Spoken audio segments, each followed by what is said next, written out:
ಶ್ರೀ ಗಣಪತಿ ಶಾರದಾ ಗುರುಭ್ಯೋ ನಮಃ. ಯತ್ರ ಯೋಗೇಶ್ವರ ಕೃಷ್ಣೋ ಯತ್ರ ಪಾರ್ಥೋ ಧನುರ್ಧರಃ ತತ್ರ ಶ್ರೀ ವಿಜಯ ಭೂತಿರ್ಧ್ರುವ ನೀತಿರ್ಮತಿರ್ಮಮ. ಶ್ರೋತೃಗಳಿಗೆ ಶ್ರೀ ಅಳಸಿಂಗರಾಚಾರ್ಯ ವಿರಚಿತ ಶ್ರೀ ವ್ಯಾಸ ಮಹರ್ಷಿ ಪ್ರಣೀತ ಶ್ರೀಮನ್ ಮಹಾಭಾರತದ ಉದ್ಯೋಗ ಪರ್ವದಲ್ಲಿ ಕೃಷ್ಣನು ಕೌರವ ಸಭೆಯಲ್ಲಿ ನಡೆದ ವೃತ್ತಾಂತವನ್ನು ಕುಂತಿಗೆ ತಿಳಿಸಿ ತಾನು ಪಾಂಡವರ ಬಳಿಗೆ ಹಿಂದಿರುಗಿ ಹೋಗುವುದಕ್ಕೆ ಅನುಮತಿಯನ್ನು ಕೇಳಿದುದು. ಧರ್ಮರಾಜನಿಗೆ ಕುಂತಿಯ ಸಂದೇಶಗಳು ಎಂಬ 132ನೆಯ ಅಧ್ಯಾಯಕ್ಕೆ ಸ್ವಾಗತ. ಓ ಜನಮೇಜಯ ರಾಜ, ಕೇಳು. ಕೃಷ್ಣನು ಕುಂತಿಯ ಮನೆಗೆ ಹೋಗಿ ಅವಳ ಪಾದಗಳನ್ನು ಹಿಡಿದು ನಮಸ್ಕರಿಸಿ ಕೌರವ ಸಭೆಯಲ್ಲಿ ನಡೆದ ವೃತ್ತಾಂತವನ್ನೆಲ್ಲ ಅವಳಿಗೆ ಸಂಗ್ರಹವಾಗಿ ಹೇಳುತ್ತಾ, ಅಮ್ಮ, ಆ ಸಭೆಯಲ್ಲಿ ಧೃತರಾಷ್ಟ್ರ ಪುತ್ರನಿಗೆ ಸಕಾರಣವಾಗಿಯೂ ತಕ್ಕುದಾಗಿಯೂ ಇರುವ ಎಷ್ಟೋ ಬುದ್ಧಿವಾದಗಳನ್ನು ನಾವೆಲ್ಲರೂ ಹೇಳಿದುದಾಯಿತು. ನಾನು ಹೇಳಿದೆನು. ಅಲ್ಲಿಗೆ ಬಂದಿದ್ದ ಮಹರ್ಷಿಗಳು ಎಷ್ಟೋ ವಿಧವಾಗಿ ಹೇಳಿದರು. ಮುಖ್ಯವಾಗಿ ಆ ದುರ್ಯೋಧನನನ್ನು ಹಿಂಬಾಲಿಸುತ್ತಿರುವ ಎಲ್ಲ ಕ್ಷತ್ರಿಯ ಕುಲಕ್ಕೂ ಈಗ ಕಾಲವು ಪಕ್ವವಾದಂತಿದೆ. ಅರ್ಜುನನೆಂಬ ಬೆಂಕಿಯಲ್ಲಿ ಆ ರಾಜ ಕುಲವೆಲ್ಲವೂ ಕ್ಷಣಮಾತ್ರದಲ್ಲಿ ದಗ್ಧವಾಗುವುದು ನಿಶ್ಚಯವು. ಇನ್ನು ನಾನು ವಿಳಂಬವಿಲ್ಲದೆ ಪಾಂಡವರ ಬಳಿಗೆ ಹೊರಡಬೇಕಾಗಿದೆ. ನನ್ನ ಪ್ರಯಾಣಕ್ಕೆ ಅನುಮತಿಯನ್ನು ಬೇಡುವೆನು. ನಿನ್ನ ಮಕ್ಕಳಾದ ಪಾಂಡವರಿಗೆ ನೀನು ಹೇಳಿ ಕಳುಹಿಸಬೇಕಾದ ಮಾತುಗಳೇನಾದರೂ ಇದ್ದರೆ ಹೇಳು, ನಾನು ಹೋಗಿ ಅವರಿಗೆ ತಿಳಿಸುವೆನು ಎಂದನು. ಆಗ ಕುಂತಿಯು, ಕೇಶವ, ಧರ್ಮಾತ್ಮನಾದ ಆ ಯುಧಿಷ್ಠಿರನಿಗೆ ನನ್ನ ಮಾತಿನಿಂದ ಹೀಗೆಂದು ತಿಳಿಸು. ವತ್ಸ, ರಾಜ್ಯಪಾಲನ ರೂಪವಾದ ಕ್ಷತ್ರಿಯ ಧರ್ಮವೆಲ್ಲವೂ ಅನ್ಯಾಯವಾಗಿ ನಿನ್ನ ಪಾಲಿಗೆ ವ್ಯರ್ಥವಾಗುತ್ತಿದೆ. ನೀನು ಆ ನಿನ್ನ ಕುಲ ಧರ್ಮವನ್ನು ವ್ಯರ್ಥ ಮಾಡಬಾರದು.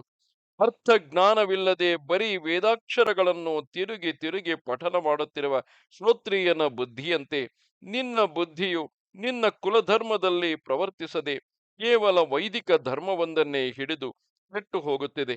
ಕುಮಾರ, ಬ್ರಹ್ಮನು ನಿನ್ನನ್ನು ಯಾವ ಧರ್ಮಕ್ಕಾಗಿ ಸೃಷ್ಟಿಸಿರುವನೋ ಅದನ್ನು ನೀನು ಯೋಚಿಸು.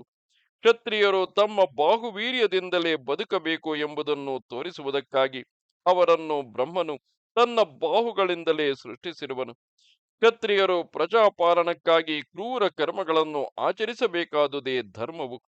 ಧರ್ಮರಾಜ, ಈ ವಿಷಯದಲ್ಲಿ ನಾನು ಹಿಂದೆ ದೊಡ್ಡವರಿಂದ ಕೇಳಿದ ಒಂದು ಉದಾಹರಣವನ್ನು ನಿನಗೆ ತಿಳಿಸುವೆನು.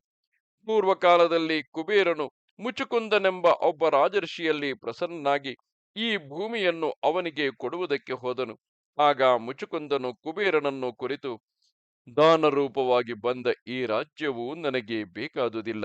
ನನ್ನ ಬಾಹುವೀರ್ಯದಿಂದ ಸಂಪಾದಿಸಿದ ರಾಜ್ಯವನ್ನೇ ನಾನು ಅನುಭವಿಸಬೇಕೆಂಬುದು ನನ್ನ ಇಷ್ಟವು ಎಂದನು. ಈ ಮಾತನ್ನು ಕೇಳಿ ಕುಬೇರನಿಗೆ ಅತ್ಯಂತ ಸಂತೋಷವೂ ಆಶ್ಚರ್ಯವೂ ಉಂಟಾಗಿತು. ಆಮೇಲೆ ಆ ಮುಚುಕುಂದನು ತನ್ನ ಉದ್ದೇಶದಂತೆಯೇ ಕ್ಷತ್ರಿಯ ಧರ್ಮವನ್ನು ಅನುಸರಿಸಿ ತನ್ನ ಬಾಹುವೀರ್ಯದಿಂದ ರಾಜ್ಯವನ್ನು ಸಂಪಾದಿಸಿ ಚೆನ್ನಾಗಿ ಪರಿಪಾಲಿಸುತ್ತಿದ್ದನು. ಕುಮಾರ, ಲೋಕದಲ್ಲಿ ಪ್ರಜೆಗಳು ಯಾವ ರಾಜನ ಧರ್ಮ ಪರಿಪಾಲನಕ್ಕೆ ಒಳಪಟ್ಟಿರುವರೋ ಅವನಿಗೆ ಆ ಪ್ರಜೆಗಳು ಮಾಡುವ ಧರ್ಮದ 4ನೇ ಒಂದು ಭಾಗವು ಸೇರುವುದು. ರಾಜನು ತನ್ನ ಧರ್ಮವನ್ನು ನಡೆಸಿದಾಗಲೇ ಅವನಿಗೆ ದೇವತ್ವ ಉಂಟು. ಅವನು ತನ್ನ ಸ್ವಧರ್ಮವನ್ನು ಬಿಟ್ಟು ಹೋಗುವುದು ನರಕಕ್ಕೆ ಕಾರಣವಾಗುವುದು. ದಂಡನೀತಿ ಅಂದರೆ ರಾಜನೀತಿ ಎಂಬುದು 4 ವರ್ಣಗಳನ್ನು ಆಯಾ ಧರ್ಮಗಳಲ್ಲಿ ನಿಲ್ಲಿಸತಕ್ಕದಾಗಿದೆ. ಆ ಚತುರ್ವರ್ಣದವರನ್ನು ಅಧರ್ಮಗಳಿಂದ ಅದೇ ತಡೆದಿಡುವುದು. ರಾಜನು ತನ್ನ ರಾಜನೀತಿಯನ್ನು ಸಮನಾಗಿ ನಡೆಸುವಾಗಲೇ ಆ ಕಾಲವು ಶ್ರೇಷ್ಠವಾದ ಕೃತಯುಗದಂತೆ ವರ್ತಿಸುವುದು. ರಾಜನಿಗೆ ಕಾಲವು ಕಾರಣವೇ, ಕಾಲಕ್ಕೆ ರಾಜನು ಕಾರಣವೇ ಎಂಬ ಸಂಶಯವನ್ನು ಬಿಟ್ಟುಬಿಡು. ರಾಜನೇ ಕಾಲಕ್ಕೆ ಕಾರಣವು. ಸುಭಿಕ್ಷ ದುರ್ಭಿಕ್ಷ ಕಾಲಗಳೆಲ್ಲವೂ ರಾಜನಿಂದಲೇ ಉಂಟಾಗುವುದು. ಧರ್ಮಾಧರ್ಮದ ಕಾಲಗಳಿಗೂ ರಾಜನೇ ಕಾರಣವು. ಕೃತ ತ್ರೇತ ದ್ವಾಪರಗಳೆಂಬ ಯುಗ ಭೇದಗಳು ರಾಜನಿಂದಲೇ ಉಂಟಾದವು. 4ನೆಯದಾದ ಕಲಿಯುಗಕ್ಕೂ ರಾಜನೇ ಕಾರಣವಾಗುವನು. ಯಾವನು ಕಾಲವನ್ನು ಕೃತಯುಗವನ್ನಾಗಿ ಮಾಡುವನೋ ಅವನು ಶಾಶ್ವತವಾದ ಸ್ವರ್ಗವನ್ನು ಹೊಂದುವನು. ರಾಜನು ತ್ರೇತಾಯುಗ ಧರ್ಮಕ್ಕೆ ಕಾರಣವಾದರೆ ಅವನು ಸ್ವರ್ಗವನ್ನು ಹೊಂದಿದರೂ ಅದು ಅವನಿಗೆ ಎಂದೆಂದಿಗೂ ಪೂರ್ಣವಾಗಿರಲಾರದು. ದ್ವಾಪರ ಧರ್ಮವನ್ನುಂಟು ಮಾಡತಕ್ಕ ರಾಜನು ದ್ವಾಪರ ಧರ್ಮವನ್ನು ಉಂಟು ಮಾಡತಕ್ಕವನು ಸ್ವರ್ಗದಲ್ಲಿ ತನ್ನ ಭಾಗಕ್ಕೆ ತಕ್ಕಷ್ಟೇ ಫಲವನ್ನು ಅನುಭವಿಸುವನು. ಆದರೆ ಕಲಿಕಾಲಕ್ಕೆ ಕಾರಣನಾದ ರಾಜನಾದರೂ ಅತ್ಯಂತಿಕವಾದ ಪಾಪ ಫಲವನ್ನೇ ಅನುಭವಿಸುವನು. ಅಂಥವನು ದುಷ್ಕರ್ಮಿ ಎನಿಸಿಕೊಂಡು ಅನೇಕ ವರ್ಷಗಳವರೆಗೆ ನರಕದಲ್ಲಿ ನರಳುವನು. ಮುಖ್ಯವಾಗಿ ರಾಜನ ಪಾಪಗಳು ಪ್ರಜೆಗಳಿಗೆ ತಟ್ಟುವವು. ಪ್ರಜೆಗಳ ಪಾಪಕ್ಕೆ ರಾಜನು ಭಾಗಿಯಾಗುವನು. ಓ ಧರ್ಮರಾಜ, ಆದುದರಿಂದ ನೀನು ನಿನ್ನ ಪಿತಾಮಹರೇ ಮೊದಲಾದ ಪೂರ್ವಿಕರು ಅನುಸರಿಸಿದ ರಾಜಧರ್ಮಗಳನ್ನು ಅನುಸರಿಸು. ಈಗ ನೀನು ಹಿಡಿದಿರುವ ಮಾರ್ಗವು ರಾಜಋಷಿಗಳಿಗೆ ಯೋಗ್ಯವಾದುದಲ್ಲ. ಯಾವನು ಹೃದಯ ದೌರ್ಬಲ್ಯವುಳ್ಳವನಾಗಿ ಯಾವಾಗಲೂ ಮೃದು ಸ್ವಭಾವದಿಂದ ವರ್ತಿಸುವನೋ ಅಂಥವನು ಪ್ರಜಾಪಾಲನದಿಂದ ಉಂಟಾದ ಫಲವನ್ನು ಸ್ವಲ್ಪವಾದರೂ ಅನುಭವಿಸಲಾರನು. ವತ್ಸ ಯುಧಿಷ್ಠಿರ, ನೀನು ಯಾವ ಮಾರ್ಗದಿಂದ ನಡೆಯುತ್ತಿರುವೆಯೋ ಅಂತಹ ಮೃದು ಸ್ವಭಾವವು ನಿನಗೆ ಉಂಟಾಗಬೇಕೆಂದು ಹಿಂದೆ ನಿನ್ನ ತಂದೆಯಾಗಲಿ ನಿನ್ನ ತಾತನಾಗಲಿ ಎಂದು ಬಯಸಿದವರಲ್ಲ. ಆ ವಿಧವಾಗಿ ನಿನ್ನನ್ನು ಆಶೀರ್ವದಿಸಲು ಇಲ್ಲ. ಯಜ್ಞ, ದಾನ, ತಪಸ್ಸು, ಶೌರ್ಯ, ಪ್ರಜ್ಞೆ, ಸಂತಾನ, ಮಹಾತ್ಮ, ದೇಹಬಲ, ಪರಾಕ್ರಮ ಇವೆಲ್ಲ ನಿನಗೆ ಉಂಟಾಗಬೇಕೆಂದೇ ನಾನು ಯಾವಾಗಲೂ ಹರಸುತ್ತಿದ್ದೆನು.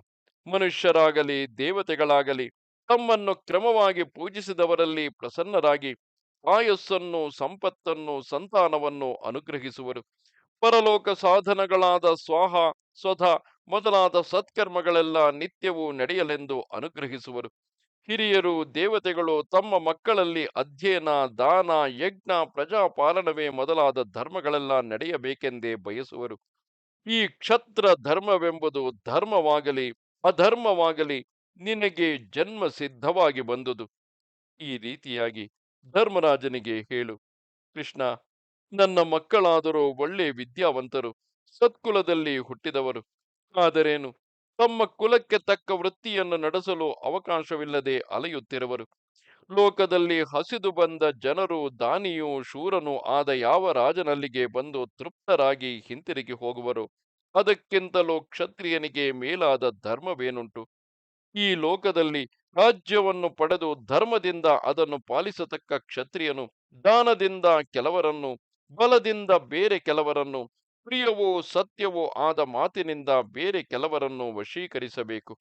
ಚತುರ್ವರ್ಣಗಳಲ್ಲಿ ಬ್ರಾಹ್ಮಣನು ಭಿಕ್ಷಾವೃತ್ತಿಯನ್ನು, ಕ್ಷತ್ರಿಯನು ಪ್ರಜಾಪಾಲನವನ್ನು, ವೈಶ್ಯನು ಧನಾರ್ಜನವನ್ನು, ಶೂದ್ರನು ಪರಿಚರ್ಯೆಯನ್ನು ಮಾಡಬೇಕಾದುದು ಧರ್ಮವು. ಯುಧಿಷ್ಠಿರ, ಕ್ಷತ್ರಿಯನಾದ ನಿನಗೆ ಭಿಕ್ಷಾವೃತ್ತಿಯು ನಿಷಿದ್ಧವು, ಕೃಷಿಯು ನಿನಗೆ ಯೋಗ್ಯವಲ್ಲ. ನೀನು ಬಾಹುವೀರ್ಯದಿಂದಲೇ ಜೀವಿಸತಕ್ಕವನು, ಅಪಾಯದಿಂದ ಜನರನ್ನು ರಕ್ಷಿಸತಕ್ಕವನು. ಆದುದರಿಂದ ಓ ಮಹಾಬಾಹು, ಅನ್ಯಾಕ್ರಾಂತವಾಗಿ ಕೆಟ್ಟು ಹೋಗಿರುವ ನಿನ್ನ ತಂದೆಯ ರಾಜ್ಯಭಾಗವನ್ನು ನೀನು ಸಾಮದಿಂದಲೋ, ದಾನದಿಂದಲೋ, ಮೃದುತ್ವದಿಂದಲೋ, ಕೊನೆಗೆ ದಂಡೋಪಾಯದಿಂದಲೋ ಹೇಗೋ ಒಂದು ವಿಧದಿಂದ ಸಾಧಿಸಿ ನಿನ್ನ ಕ್ಷತ್ರಿಯ ಧರ್ಮದಲ್ಲಿ ನೆಲೆಗೊಳ್ಳುವವನಾಗು. ಕುಮಾರ, ನಾನು ವೀರ ಪತ್ನಿ ಎನಿಸಿಕೊಂಡು ನಿನ್ನಂತಹ ವೀರನಾದ ಮಗನನ್ನು ಪಡೆದಿರುವಾಗಲೂ ಈಗ ನನ್ನ ಎಲ್ಲ ಬಂಧುಗಳ ದೀನ ದಶೆಯನ್ನು ನೋಡಿಕೊಂಡು ಕಂಡವರ ಮನೆಯ ಪಿಂಡಕ್ಕಾಗಿ ಕಾಯಬೇಕಾಗಿರುವುದಲ್ಲ. ಇದಕ್ಕಿಂತಲೂ ದುಃಖಕರವಾದುದು ಇನ್ನೇನಿದೆ? ಯುಧಿಷ್ಠಿರ, ರಾಜಧರ್ಮವನ್ನು ಹಿಡಿದು ಯುದ್ಧ ಮಾಡು. ನೀನು ಸ್ವಧರ್ಮವನ್ನು ಬಿಟ್ಟು ನಿನ್ನ ಹಿರಿಯರನ್ನೆಲ್ಲ ದುರ್ಗತಿಯಲ್ಲಿ ಮುಳುಗಿಸಬೇಡ. ನೀನು ಪುಣ್ಯವನ್ನು ಕಳೆದುಕೊಂಡು ನಿನ್ನ ಸಹೋದರರೊಡನೆ ಕೇವಲ ಪಾಪಿಷ್ಠರಿಗೆ ಯೋಗ್ಯವಾದ ದುರ್ಗತಿಯನ್ನು ಹೊಂದಬೇಡ ಎಂದಳು. ಇದು 132ನೆಯ ಅಧ್ಯಾಯವು. ನಮಸ್ತೆ ಶಾರದೆ ದೇವಿ, ಕಾಶ್ಮೀರ ಪುರವಾಸಿನಿ, ತ್ವಾಮಹಂ ಪ್ರಾರ್ಥಗೆ ನಿತ್ಯಂ, ವಿದ್ಯಾದಾನಂಚ ದೇಹಿಮೆ. ನಮಸ್ಕಾರ.